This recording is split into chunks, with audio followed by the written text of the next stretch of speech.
Jurors in Trump hush money trial end first day of deliberations after asking to rehear testimony. The jury in Donald Trump's hush money trial ended its first day of deliberations without a verdict Wednesday, but asked to rehear testimony from key witnesses about the alleged hush money scheme at the heart of the history-making case. The 12-person jury was sent home around 4 p.m. after about 4.5 hours of deliberations. The process is to resume Thursday, when jurors are expected to rehear the requested testimony and at least part of the judge's legal instructions meant to guide them on the law.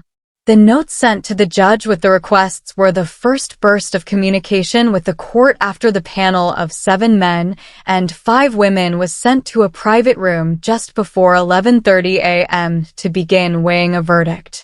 It is not my responsibility to judge the evidence here. It is yours, Judge Juan M. Merchan told jurors before dispatching them to begin deliberations, reminding them of their vow during the selection process to judge the case fairly and impartially. It's unclear how long the deliberations will last. A guilty verdict would deliver a stunning legal reckoning for the presumptive Republican presidential nominee as he seeks to reclaim the White House, while an acquittal would represent a major win for Trump and embolden him on the campaign trail. Since verdicts must be unanimous, it's also possible that the case ends in a mistrial if the jury cannot reach a consensus after days of deliberations. Trump struck a pessimistic tone after leaving the courtroom following the reading of jury instructions, repeating his assertions of a very unfair trial and saying, "Mother Teresa could not beat those charges, but we'll see. We'll see how we do." He remained inside the courthouse during deliberations, where he posted on his social media network complaints about the trial and quoted legal and political commentators who view the case in his favor. In one all-capital letters post, he proclaimed that he didn't even know what the charges are in this rigged case, even though he was present in the courtroom as the judge detailed them to jurors.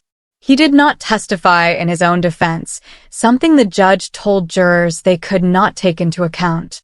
Trump is charged with 34 counts of falsifying business records at his company in connection with an alleged scheme to hide potentially embarrassing stories about him during his 2016 Republican presidential campaign.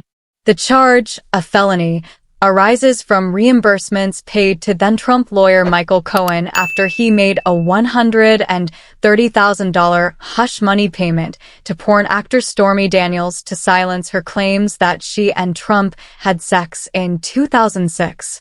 Trump is accused of misrepresenting Cohen's reimbursements as legal expenses to hide that they were tied to a hush money payment. Trump has pleaded not guilty and contends the Cohen payments were for legitimate legal services. He has also denied the alleged extramarital sexual encounter with Daniels. To convict Trump, the jury would have to find unanimously that he created a fraudulent entry in his company's records, or caused someone else to do so, and that he did so with the intent of committing or concealing another crime. The crime prosecutors say Trump committed or hid is a violation of a New York election law making it illegal for 2 or more conspirators to promote or prevent the election of any person to a public office by unlawful means. While the jury must unanimously agree that something unlawful was done to promote Trump's election campaign, they don't have to be unanimous on what that unlawful thing was. The jurors, a diverse cross-section of Manhattan residents and professional backgrounds, often appeared riveted by testimony, including from Cohen and Daniels. Many took notes and watched intently as witnesses answered questions from prosecutors and Trump's lawyers. Jurors started deliberating after a marathon day of closing arguments Tuesday.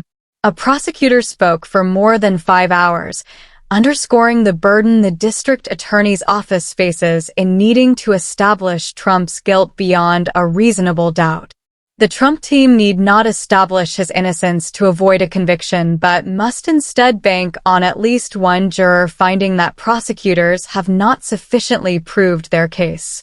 While giving the jury instructions in the law Wednesday morning, Merchant offered some guidance on factors the panel can use to assess witness testimony, including its plausibility, its consistency with other testimony, the witness manner on the stand, and whether the person has a motive to lie. But, the judge said, there is no particular formula for evaluating the truthfulness and accuracy of another person's statement. The principles he outlined are standard but perhaps all the more relevant after Trump's defense leaned heavily on questioning the credibility of key prosecution witnesses, including Cohen. Jurors asked in the afternoon to rehear at least part of those instructions. They also asked to revisit select key episodes in the trial, though it was not clear why. The requests covered testimony from Cohen and former National Enquirer publisher David Pecker about an August 2015 meeting with Trump at Trump Tower, where the tabloid boss pledged to be the eyes and ears of his fledgling presidential campaign. Pecker testified that the plan included identifying potentially damaging stories about Trump so they could be squashed before being published. That, prosecutors say, was the beginning of the catch-and-kill scheme at the heart of the case. Jurors also want to hear Pecker's account of a phone call he said he received from Trump in which they discussed a rumor that another outlet had offered to buy former Playboy model Karen McDougal's story, alleging that she had a year-long affair with Trump in the mid-2000s. Trump has denied the affair. Pecker testified that Trump told him, "Karen is a nice girl," and asked, "What do you think I should do?" Pecker said he replied, "I think you should buy the story and take it off the market." He added that Trump told him he doesn't buy stories because they always get out and that Cohen would be in touch.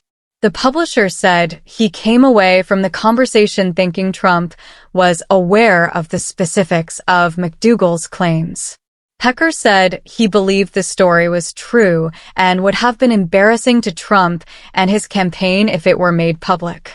The National Enquirer's parent company, American Media Incorporated, eventually paid McDougal $150,000 for the rights to her story in an agreement that also included writing and other opportunities with its fitness magazine and other publications. The fourth item jurors requested is Pecker's testimony about his decision in October 2016 to back out of an agreement to sell the rights to McDougal's story to Trump through a company Cohen had established for the transaction. Such an agreement is known as an assignment of rights. I called Michael Cohen, and I said to him that the agreement, the assignment deal, is off. I am not going forward. It is a bad idea, and I want you to rip up the agreement, Pecker testified. He was very, very angry, very upset, screaming, basically, at me. Pecker testified that he reiterated to Cohen that he wasn't going forward with the agreement. He said that Cohen told him, "The boss is going to be very angry at you."